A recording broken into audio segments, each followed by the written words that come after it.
arrêtez d'attendre des signes, devenez des signes. En réalité, c'est l'homme qui va vers la femme. Donc c'est à la femme d'être un signe pour le miracle d'un homme. En vérité, c'est ça. La femme-ci, Rebecca, était un signe pour le miracle d'Isaac. Lorsque vous voyez, vous regardez bien l'histoire, Rebecca était un signe pour le miracle d'Isaac. Le serviteur qui était envoyé par l'Éternel, il est venu, il a donné un signe. Mais en réalité, le signe lui a été inspiré par l'ange de l'Éternel. Pourquoi? Parce que l'ange de l'Éternel avait déjà choisi la femme.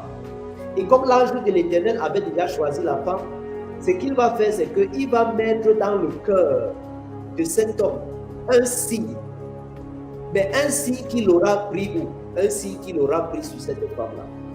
Donc ma prière, c'est que chacune des femmes, des filles en âge de se marier qui m'écoutent, je prie que vous soyez des signes pour le miracle d'un homme. Soyez des signes pour le miracle d'un homme. Au nom de Jésus-Christ de Nazareth. Il faut que lorsqu'on te regarde, on voit en toi un signe. On voit en toi quoi? Un signe. Immédiatement, il a perçu ça. Il y a des hommes qui désirent un certain nombre de choses, qui désirent voir un certain caractère en vous, un certain caractère en une femme. Et Dieu seul est capable de mettre ce caractère en évidence au bon moment, au bon endroit. Dieu seul est capable de mettre ce caractère en évidence au bon moment et au bon endroit. Il faut toujours une rencontre. Tu ne vas pas rencontrer l'homme de ta vie ou la femme de ta vie si Dieu n'organise pas une rencontre. Dieu a organisé une rencontre entre Rebecca et le serviteur d'Abraham.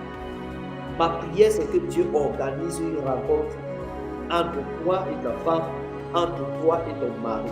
Le Seigneur est capable de le faire. S'il n'y a pas de rencontre, il n'y aura jamais de relation. Il faut une rencontre. Il faut une rencontre. Et deux, il faut un signe. Un signe. Il faut que tu sois le signe pour cet homme-là. Et que cet homme en retour soit un signe pour toi. C'est possible. Mais à seule condition que vous soyez d'abord vous-même des personnes honnêtes, des personnes raisonnées, des personnes qui savent ce qu'ils veulent. Tu ne peux pas demander un signe à Dieu et quand le signe se manifeste, tu commences à quoi?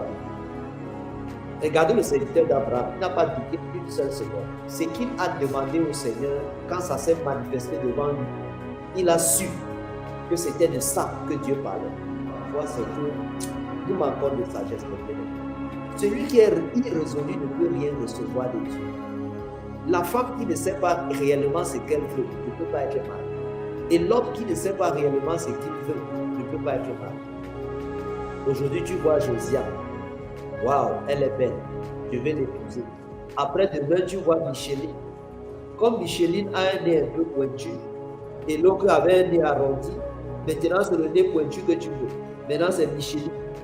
Après, ce n'est plus Micheline. Tu as maintenant vu Rebecca. Rebecca a un postérieur un peu arrondi. Donc maintenant c'est Rebecca qui est bien. Un tel homme ne peut rien recevoir de toi. C'est quelqu'un qui reçoit. Le mariage, ce n'est pas pour les garçons, c'est pour les hommes. Et le mariage, ce n'est pas pour les fillettes, c'est pour les femmes. C'est-à-dire, c'est pour des personnes qui peuvent fixer leur attention sur le signe qu'ils ont demandé à Dieu et dire que voici le signe que je veux. Je n'ai pas vu ni au-delà, ni en deçà. En fait, voilà le signe que j'ai demandé et je m'y tiens. Et je m'y tiens. Je ne sais pas pourquoi il ne faut pas toujours être du genre à chaque. Je vais vous enseigner quelque chose. Certainement, Rebecca, l'hospitalité qu'elle a manifestée, ce n'était pas quelque chose de subite. Ce n'était pas quelque chose de... Voilà, quand je dis de subite, de spontané. Certainement, Rebecca, Dieu l'avait bâtie dans l'hospitalité. Pendant de nombreuses années, elle avait certainement été ce genre de personne serviable. Et Dieu a bien voulu que le caractère qu'il avait bâti en elle puisse maintenant être pour elle une source de miracles. Le mariage miraculeux. Ce que je veux te dire, c'est que les moments que tu traverses aujourd'hui, il faut que tu apprennes de ces moments-là. Si ce sont des échecs, apprends de tes échecs. Si ce sont comment dire ça? Si ce sont des échecs, apprends de tes échecs.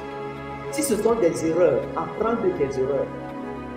Peu importe la situation que tu vis actuellement, cherche à voir en cette situation un langage, un enseignement de Dieu. Un caractère ne se bâtit pas sans les hauts et les bas.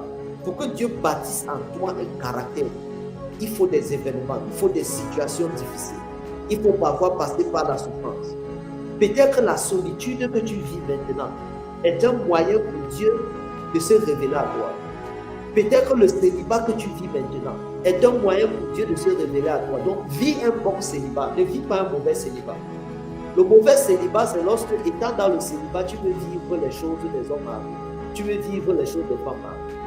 Tu es dans le célibat, mais toi-même, tu es en train de sortir avec le mari de Dieu. Toi-même, tu es en train de sortir avec la femme de Dieu. Toi-même, tu es dans la fornication, poursuivant les petites filles à gauche et à droite. Ça, c'est un mauvais célibat. Tu n'es pas en train d'apprendre de ce célibat. Tu n'es pas en train de laisser que Dieu bâtisse sur toi le signe de ta destinée, le signe de ton miracle. Rebecca, certainement, elle n'a pas manifesté cette hospitalité de manière spontanément. On ne sait pas pourquoi elle venait puiser de l'eau. On ne sait pas ce qu'elle avait à faire. Mais elle se retrouve devant un étranger. Elle appelle cet étranger Seigneur. Elle puise de l'eau, elle lui donne. Elle ne le connaît pas. Elle puise de l'eau, elle donne à ses chameaux. Et je vous ai dit qu'il avait 10 chameaux. Et je n'ose pas imaginer. Pour qu'un chameau boive à satiété, ce n'est pas du n'importe quoi. Je vous parle de 130 litres. Vous comprenez? Donc il y a quelque chose de particulier qui se passait ce jour-là. Dieu n'a fait que mettre en évidence le caractère qu'il avait pris certainement des années à bâtir en Rebecca. Le miracle de Dieu s'appuie sur un caractère que Dieu a planté en toi, sur un signe que Dieu a mis sur toi. Le signe ici, ce n'est pas un signe factice, ce n'est pas qu'une déclaration que recevez le signe, non. Ce n'est pas qu'une déclaration. C'est plutôt une, comment dire ça, une mise en évidence de ce que Dieu avait déjà bâti en vous. Il y a des choses en vous que Dieu a pris du temps de mettre en vous comme élément. À un moment, ça commence à agir en vous de manière comme des réflexes. Mais c'est ça qui pourra être des signes forts pour cet homme-là qui se rapprochera de vous, pour cette femme-là qui se rapprochera de vous. Des choses que vous-même peut-être vous avez fini par ignorer. Parce que vous avez traversé parfois tellement la souffrance que vous êtes habitué déjà à une certaine souffrance, au point où vous ne faites plus une souffrance. Vous comprenez un peu? Tu es un signe. Dieu veut faire de toi un signe pour un miracle. Alléluia. On n'obtient pas de miracle sans signe. Je vous explique. On n'obtient pas de miracle sans signe. Quand Dieu veut manifester le miracle dans ta vie, il met un signe sur toi. Je prends un exemple simple. Quand vous voyez par exemple la femme à la perte de sang. La femme à la perte de sang, la Bible déclare qu'elle se dit en elle-même, si je touche seulement le pan de son vêtement, si je touche seulement le pan de son vêtement. D'accord? Et elle va toucher le pan du vêtement de Jésus. Mais qu'est-ce qui va se passer? Jésus se tourne et lui dit, femme, ta foi t'a sauvée. Ça veut dire que le signe que Dieu avait mis en cette femme-là, c'est sa foi. Il n'y a pas de miracle sans signe. Pourquoi vous voyez dans une église, l'homme de Dieu va entrer, il va prier pour tous les paralytiques. Et parmi les paralytiques, il y en aura qui seront debout, d'autres ne seront pas debout. Ceux sur qui le signe du miracle se sont trouvés, où il y avait le signe du miracle, seuls ceux-là ont bénéficié du miracle. Mais comment est-ce que Dieu bâtit le signe? Dieu bâtit le signe dans la foi. Dieu bâtit le signe dans la souffrance. Dieu bâtit le signe dans les challenges. Acceptez passer par où Dieu veut vous faire passer. Acceptez passer par le désert. Vis un bon célibat. Si Dieu permet que tu passes par le célibat, vis un bon célibat. Si Dieu permet que tu passes par le chômage, vis avec profiter pour dire ceci. Il y a beaucoup de personnes, vous voulez des bonnes personnes dans votre vie, mais êtes-vous des bonnes personnes? Vous voulez des personnes intéressantes. Je veux quelqu'un de propre, de beau. Est-ce que toi-même tu es propre? Est-ce que toi-même tu prends soin de toi? Vous voyez, la femme, si elle s'est mariée, non pas à cause de ce qu'elle a vu un homme, mais à cause de ce qu'elle avait à donner.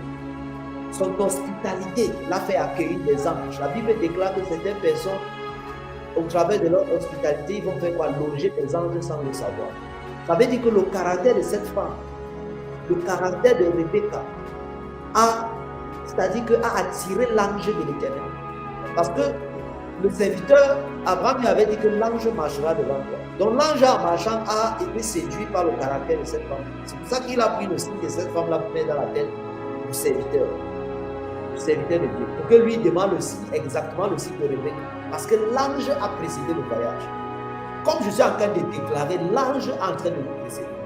L'ange est en train de précéder ton chemin pour aller peut-être au bureau. L'ange est en train de précéder ton chemin pour aller au champ, pour cultiver. L'ange est en train de précéder ton chemin pour aller où tu dois partir. Je ne sais pas pourquoi je parle de champ. Peut-être tu es une femme ici. Quand tu demandes d'aller au champ, tu dis que c'est trop salissant. Mais c'est sur le chemin du champ là que tu peux trouver ton âme. Évitez d'être des personnes.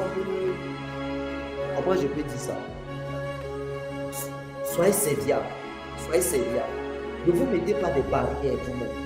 Parce que vous ne savez pas par où l'Éternel peut opérer, peut agir. Quelqu'un dit souvent qu'on ne connaît pas le caillou qui va tuer l'oiseau. Donc tu ne sais pas par quel moyen le Seigneur va se manifester dans ta vie. Soyez serviables. Ayez toujours le désir de servir. Et n'arrêtez pas de faire le bien. La Bible déclare quoi? Ne vous lassez pas de faire le bien. Vous moissonnerez le temps convenable si vous ne vous relâchez pas. Donc ne te relâche pas, ne te relâche pas. Continue à être quelqu'un de bien. Continue à faire le bien. Comme je déclare aujourd'hui, l'ange de l'Éternel marchera.